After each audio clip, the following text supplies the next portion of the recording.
Hello Internet, so here I have the OnePlus 3. This is my new daily driver, and I'm just going to go over some of the pros and cons with it for you because who knows, you might be looking at a new phone.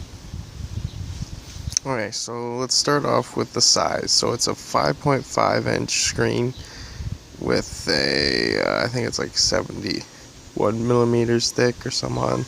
It's very thin. You can see there that it's pretty much the size of a 3.5 millimeter speaker jack.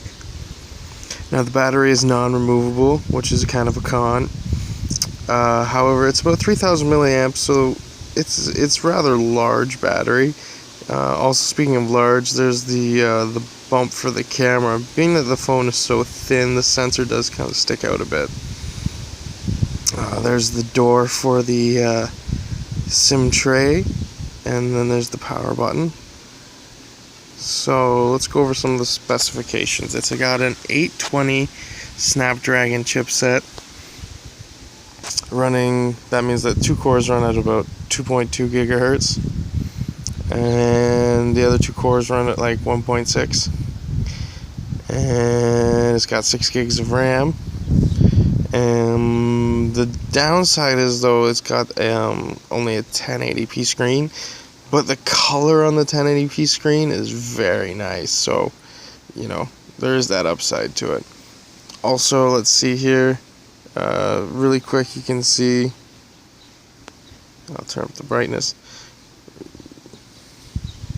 There, at the bottom here, there's a fingerprint scanner. That's pretty responsive and fast. So I'll just give you an example of how fast. And then we're in the phone. So it's pretty good. Unfortunately, the Google bar is always there, but you can change that with your launcher. But with Oxygen OS, it's default there. The Oxygen OS has a few quirks as well. I find that the notification LED could use some more customization and more detail because it's not changing the color when the power plug plugs in. It changes for a little bit and then it goes back to the default.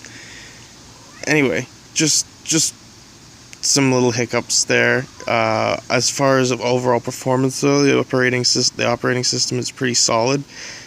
One of the coolest features here is this little slidey switch on the side, which allows us to turn our notifications from silent all the way to everything.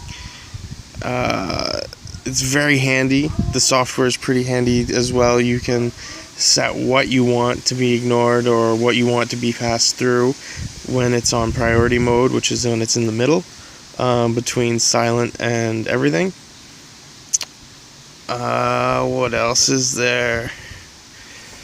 It's got a 16 megapixel rear camera, Sony f2.0, and it's got an 8 megapixel front camera. I'm not sure what the f-stop is on that.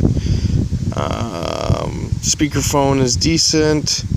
Battery life is okay for a 3,000 milliamp battery. I was hoping to see a little bit more life out of it, but the screen really does chew up a lot of power. But I mean, if you look at the battery stats, I get about 4 hours of playing Pokemon Go, if that matters to some of you watchers.